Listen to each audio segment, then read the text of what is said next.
Super woman 369 ചാനലിലേക്ക് എല്ലാവർക്കും സ്വാഗതം. ഞാൻ ഇന്ന് ഈ വീഡിയോയിൽ കാണിക്കുന്നത് സിമ്പിളായിട്ട് നമുക്ക് ഉണ്ടാക്കാൻ പറ്റുന്ന ഒരു വീറ്റ് ബ്രെഡാണ്. അതിന് വേണ്ടിയിട്ട് ഞാൻ 1 കപ്പ് പാലെടുത്തിട്ടുണ്ട്. അതിനകത്തിലേക്ക് 1 ടീസ്പൂൺ ഈസ്റ്റ്, ഡ്രൈ ഈസ്റ്റാണ് ഇട്ട് കൊടുത്തത്. പിന്നെ അതിനകത്തിലേക്ക് പഞ്ചസാര 1 ടീസ്പൂൺ ഇട്ടു. എന്നിട്ടിത് നന്നായിട്ടൊന്ന് മിക്സ് ചെയ്തു. അതൊന്ന് അലിയത്തക്കവണ്ണം നന്നായിട്ട് ഇളക്കി കൊടുത്തിട്ടുണ്ട്. ഇതിനി ഒന്ന് അടച്ച് വെക്കാം. ഈസ്റ്റൊക്കെ നന്നായിട്ട് ഫെർമെൻ്റായി പൊന്തി വരണം, എന്നാലേ നമുക്കത് ഉപയോഗിക്കാൻ കൊള്ളത്തുള്ളൂ. പിന്നെ എന്നിട്ട് ഒരു ബൗളിലേക്ക് 1.5 കപ്പ് വീറ്റ് ഫ്ലോർ എടുത്തു.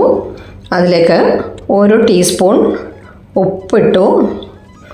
പിന്നെ 1 ടീസ്പൂൺ ബട്ടറും കൂടെ ചേർത്തു.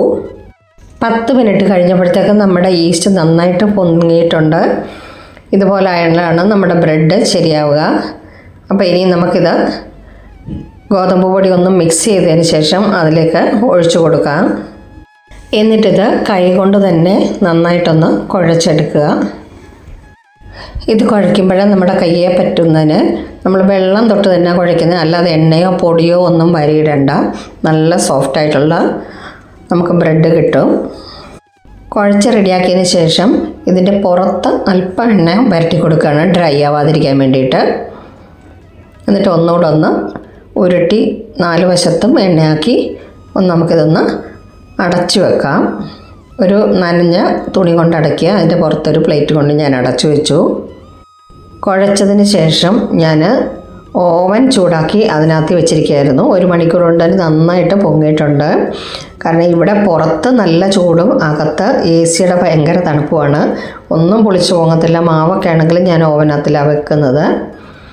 അപ്പോൾ ഇത് വെള്ളം തൊട്ട് തന്നെ വീണ്ടും അത് കുഴയ്ക്കുന്നതും എയർ കളഞ്ഞതിന് ശേഷം ഒന്നുകൂടെ ഒന്ന് കുഴച്ചെടുക്കുക. സാധാരണ ബ്രെഡിന് കുഴയ്ക്കുന്ന പോലെ ഒരുപാട് അങ്ങ് കുഴച്ചുരുട്ടുകയോ ഒന്നും വേണ്ട. പെട്ടെന്ന് തന്നെ നമുക്കിത് റെഡിയാക്കി എടുക്കാൻ പറ്റും. ഇപ്പോൾ ഇത് കുഴച്ചൊന്ന് ഉരുട്ടിയെടുത്തിട്ടുണ്ട്. ഇനി നമുക്കത് ബ്രെഡ് ലോഫിലേക്ക് വെക്കാം. ബട്ടർ പേപ്പർ വെച്ച് റെഡിയാക്കി വെച്ചിരിക്കുകയാണത്. അതിനകത്തിൽ വെച്ചിട്ട് അതൊന്ന് നിരത്തി ലെവലാക്കി കൊടുക്കുകയാണ്. ഇപ്പോഴിത് ഒന്ന് ലെവലാക്കി എടുത്തിട്ടുണ്ട്. ഇനി നമുക്കിതൊന്ന് കുറച്ചുകൂടെ ഒന്ന് അടച്ച് വെക്കാം. കുറച്ചുകൂടെ ഇതിപ്പം ഒരു 10-15 മിനിറ്റ് കൂടെ കഴിയുമ്പോഴത്തേക്ക് ഇത് നന്നായിട്ട് പൊങ്ങി വരും. ഇപ്പം കണ്ടോ, നന്നായിട്ട് വീണ്ടും പൊങ്ങി വന്നിട്ടുണ്ട്. ഇതിൻ്റെ പുറത്തൊന്ന് എഗ് വാഷ് ചെയ്ത് കൊടുക്കാം. മിൽക്ക് വാഷും ചെയ്തിട്ട് ഒരെണ്ണം കൂടി ഞാൻ ഉണ്ടാക്കുന്നുണ്ട്.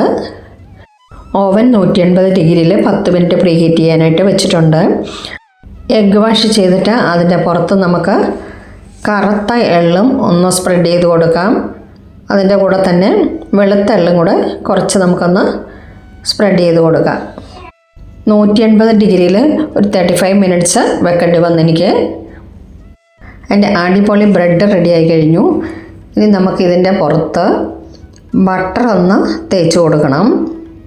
അതിൻ്റെ പുറം ഭാഗം മുഴുവൻ ബട്ടർ തേച്ചതിന് ശേഷം നമുക്കൊരു കോട്ടൺ തുണിക്കകത്തിൽ പൊതിഞ്ഞ് വയ്ക്കണം. പാത്രത്തിനകത്തിൽ നമുക്കിത് അടച്ചു വെച്ച് കഴിഞ്ഞാൽ വെള്ളം വീഴും. അതുകൊണ്ടാണ് നമ്മൾ തുണിക്കകത്തിൽ പൊതിഞ്ഞ് വെക്കുന്നത്. ഇത് നന്നായിട്ട് കവർ ചെയ്ത് നന്നായിട്ട് തണുത്തതിന് ശേഷം മാത്രം നമുക്കിത് എടുത്ത് കട്ട് ചെയ്യാം. ഇപ്പം നന്നായിട്ട് അത് തണുത്തിട്ടുണ്ട്. കണ്ടോ, നല്ല സോഫ്റ്റായിട്ടുള്ള ബ്രെഡാണ്. ഇനി നമുക്കിതൊന്ന് കട്ട് ചെയ്ത് നോക്കാം. എൻ്റെ പ്രിയപ്പെട്ട കൂട്ടുകാരെ, എൻ്റെ ഈ വീഡിയോ ഇഷ്ടമായി ലൈക്ക് ചെയ്യാനും കമൻറ്റ് ചെയ്യാനും മറക്കല്ലേ. അതുപോലെ എൻ്റെ ഈ ചാനൽ ആദ്യമായി കാണുന്നവർ ഒന്ന് സബ്സ്ക്രൈബ് ചെയ്യുക, ബെല്ലൈക്കൺ ക്ലിക്ക് ചെയ്യുക, ഓൾ എന്ന ഓപ്ഷൻ കൂടി എനേബിൾ ആക്കുക. ഓക്കെ, വീഡിയോ ഇഷ്ടമായാൽ നിങ്ങളുടെ ഫ്രണ്ട്സിനും റിലേറ്റീവ്സിനും ഒക്കെ ഒന്ന് ഷെയർ ചെയ്ത് കൊടുക്കുക. കണ്ടില്ലേ, ഇത് നല്ല സോഫ്റ്റായിട്ടുള്ള ബ്രെഡാണ്. മിൽക്ക് വാഷ് ചെയ്ത ബ്രെഡും ഇതിൻ്റെ കൂടെ വെച്ചിട്ടുണ്ട്. കണ്ടാൽ മനസ്സിലാകും തോന്നുന്നു മുട്ടയുടെയും പാലിൻ്റെയും വ്യത്യാസം.